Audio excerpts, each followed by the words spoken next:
皆さんこんにちは、じゅんです。今回の動画はタイトルにあるようにカンボジアに来る前に知っておきたいことを15選僕の中でピックアップしたので、それを紹介したいと思います。おそらくこの動画を見ているあなたはカンボジアに旅行に来る予定があったり、あとはカンボジアにこれから住もうとしている人が多いのかなと思うんですけど、そんなあなたにとって今回の動画は価値がある動画なんじゃないかなと思います。実際僕も7年前初めてカンボジアに来たんですけど、その時はもう不安ばかりでした。僕の友達や家族からカンボジアって地雷あるんでしょ、食べるものあるの、泊まる場所あるの、もうそういったねネガティブばっかを聞かされてすごい不安だったんですけど、実際来てみると案外そんなに不安がある必要もなかったっていうことを僕自身知っていて、今もう僕カンボジアに住んで5年目になるんですけど、この5年間の生活の中でカンボジアっていうものがどういった国なのか、カンボジアでの暮らしっていうものがどんなものなのかっていうのを人よりは把握できているのかなと思うので、カンボジア在住5年目の僕目線としても皆さんに伝えれることを伝えようかなと思います。きっとこの動画を見終える頃には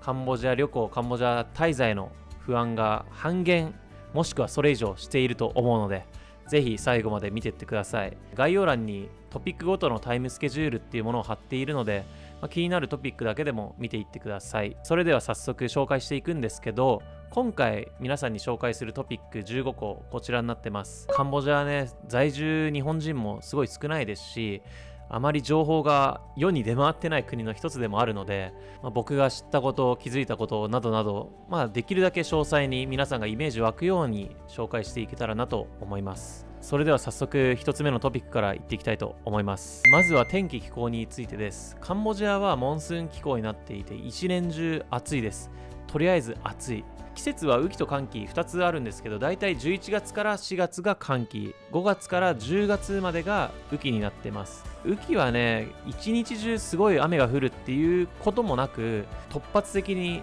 スコールが降るっていうイメージを持ってくれたらいいなと思います。でも長い時は2時間3時間すごい強い雨が降ることもあるので、いろいろと組んだスケジュールが狂う可能性もあるので、なるべくね寒気にカンボジアに来るのがいいんじゃないかなと思います。雨季から寒気に変わる11月から2月ぐらい、その時期がすごい一番涼しいというか、涼しいといっても20中盤ぐらいなんですけど、その時期になってくるとすごい観光しやすいシーズンになってくるので、できるだけね、11月、12月、1月ぐらい、それぐらいがね一番いいんじゃないかなと思います。続いてはお金についてです。カンボジアの通貨は2種類あって、カンボジアリエルとアメリカドルが使えるようになってます。1ドル4000リエルっていう計算で、それだけね頭に入れとくようにしといてください。アメリカドルで払ったけどリエルでお釣りが返ってくるっていうことも日常的にあることなので、この1ドルが4000リエルっていうのだけ忘れないようにしてください。街中でも米ドルは基本的に使えるんですけど、2ドル札とか100ドル札はあまり受け入れてくれないので、できるだけね、10ドル20ドル札を多めに持つっていう方がいいんじゃないかなと思います。少額会計に対して50ドル札とかではあってもあまり受け入れてはくれないので、1ドル札とか、10ドル20ドルぐらいを多めに持ってくるのがいいんじゃないかなと思います。で、現地で実際に両替する人っていうのは多いと思うんですけど、おすすめのリーフォアエクスチェンジっていう両替所があるので、概要欄に貼っておくので気になる人は見てください。あんまりね現金は持ってくる必要ないかなと思っていて、というのもカンボジアはもう日本以上にキャッシュレスが進んでいるので、カード持ってる人はできるだけカード決済するとか、万が一ね財布すられたりとか荷物取られたりして現金持ってかれるっていうこともあるかもしれないので、そういった時のためにもね、あまり現金を両替して持ってくる必要はないのかなと思います。あとは現金をカンボジアで引き落としたいっていうシチュエーションもあると思うんですけど、それについての動画は昔上げてるのでそっち見てほしいっていうのと、今伝えるとすると1回の引き出し上限額が200ドルぐらいで、そこにかかってくる手数料が5ドルとかだった印象です。次はビザについてです。カンボジアはね意外にも入国するためにはビザが必要なんですけど、多分この動画を見ている人が関わってくるビザっていうのが観光ビザとビジネスビザのどちらかだと思うんですよね。ビザの取得方法については実際に日本にある大使館とか領事館に行って取得する方法があったり、あとはオンラインで取得する方法があったり、あとはアライバル、カンボジアに着いた時に取得する方法などがあります。僕は電子ビザ、e ビザの方が簡単なんじゃないかなと思います。というのも最近ですね、カンボジアの e アライバルっていうアプリケーションが誕生して、そのアプリから皆さんがビザを取得できるようになったので、日本語対応もしてるし、そっちの方が楽なんじゃないかなと思います。カンボジアの観光ビザは30ドル、ビジネスビザが35ドルのはずです。変わってなければね。ビザで入国するじゃないですか。そしたらその使える期間、滞在できる期間っていうのは30日になっているので気をつけてください。オーバーステイしないように。オーバーステイすると確かね、1日10ドルかかっちゃうので、もう10日で100ドルの罰金食らうので気をつけてください。もしそのビザで1ヶ月以上滞在したい場合は30日間の延長ができるはずなので、ビザステーションとかそういう風に Google マップで調べたりしてビザを延長できる期間っていうのがもういろんなところにね、街中にあるので、そういったところで手続きして2ヶ月ですね、最大滞在できるようになるので、そこだけは気をつけるようにしてください。注意点が、そのビザを取得するにあたってパスポートの残存期間が6ヶ月以上ないとビザは取得できないので、そこだけは各自でチェックするようにしてください。次は入国カードについてです。この入国カードっていうのはカンボジアに入国するときに変なもの持ってないですよとか、自分が来る時の情報ですね、飛行機の便であったり名前とか滞在先とか、そういったものを記入する紙があるんですけど、今それが電子化に変わったので e アライバルっていうアプリを取んなきゃいけないんですね。カンボジア着いてから記入することも可能なんですけど、電子でのこの記入に時間かかったので、カンボジア来る前に携帯で申請することをお勧めします。で、日本語も対応しているので、特に難しい操作っていうのはないんじゃないかなと思います。次は物価についてです。カンボジアはね、安いって思っている人が多いかなと思うんですけど、意外にもそんなことはなくて、結構高いかなっていう印象ですね。なんなら日本で食べるものよりもカンボジアで食べるものの方がものによっては高いものもあるっていうぐらいで、屋台とかになってくると2ドルとか3ドルで食べれるんですけども、レストランとかに行くと5から15ドルぐらいがもう普通になってきてたりとか、日本食とかで言うと、やっぱ日本よりは高いんじゃないかなっていう印象ですね。宿泊であったり移動に関してはすごい日本よりもカンボジアの方が安いので、例えば宿泊で言うとゲストハウス、ドミトリーの部屋とかだったら5ドルから10ドルで一泊できたり、それなりにいいホテルであっても20ドルから50ドルぐらいあればそれなりにいいホテルに泊まれたりするので、そこに関しては日本よりも安いかなと思います。水を買う人が多いと思うんですけど、水とかで言うと500ミリペットボトルの水が35円ぐらいですね。チップ文化は一応ないと言われてます。なのでチップくれよっていう人に対して別にチップ払う必要もないですし、ただね、本当にいいサービスをしてくれたなとか、いい接客してくれたなって感じて払いたいなっていう時は全然払って、喜ばない人はいないので、それはね、もう時と場合に応じてっていうか、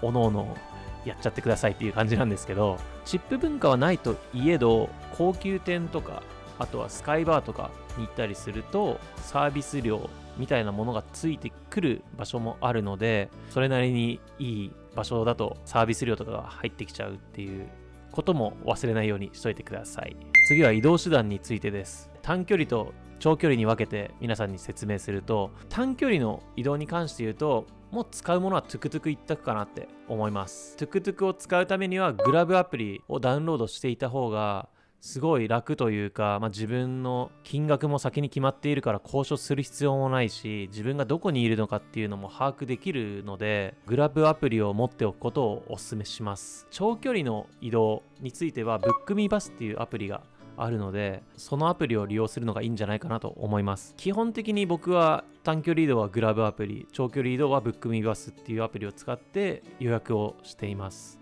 次、SIM カードについてです。僕のおすすめは SIM カードは現地で買うのが一番いいんじゃないかなと思います。空港に出てすぐの場所にスマート、セルカード、メットフォンっていう3大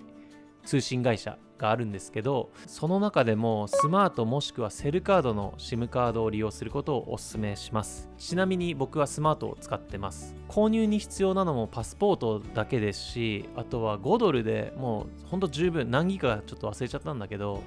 1週間十分な量のギガ数を使えるので、日本から Wi-Fi 持ってくるってなるとすごいお金高いし、だったらもう今ある携帯を SIM フリーにしちゃって、カンボジア現地着いて空港でカンボジアの SIM 入れちゃった方がいいんじゃないかなと思います。次は言語についてです。カンボジアの公用語はクメール語なんですけども、街中ではもう英語を話せる人がすごいたくさんいるので、言語に対しての心配っていうのはないんじゃないかなと思います。あとはすごい優しいんで、みんな話す時にまず笑顔をね見せておけばコミュニケーションにおいて問題はないかなと思います。今は Google 翻訳とかもあるし、それでコミュニケーション取るっていうのは簡単なので、ただ田舎のさらに田舎とかに行くともちろん英語はわからない人が多いので、その翻訳アプリを見せてコミュニケーション取るのがいいんじゃないかなと思います。カンボジア語の挨拶を紹介すると、チョムリャプスオっていうのがこんにちはみたいな意味、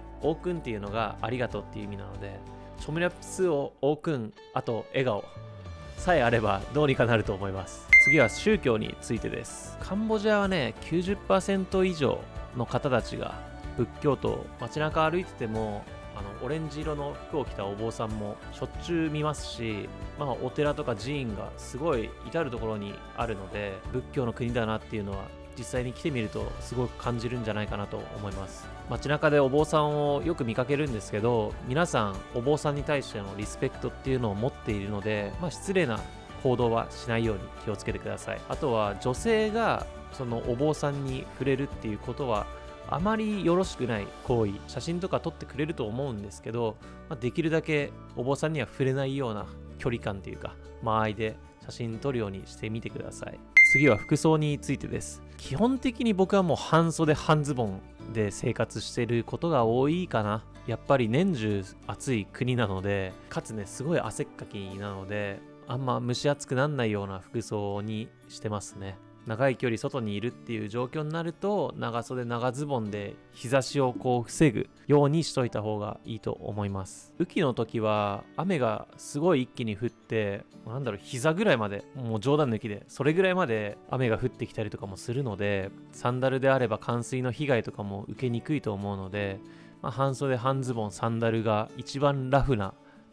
格好なんじゃないかなと思います。ただアンコールワットとか寺院とかお寺に行く人っていうのは多いと思うんですけど、その時にタンクトップとかもうすごい短いズボンとかそういった露出度の高い服で行くと、たまにというか入れさせてくれないところが多いので、できるだけそういうところに行く場合は長ズボンであったりシャツなどを着て露出を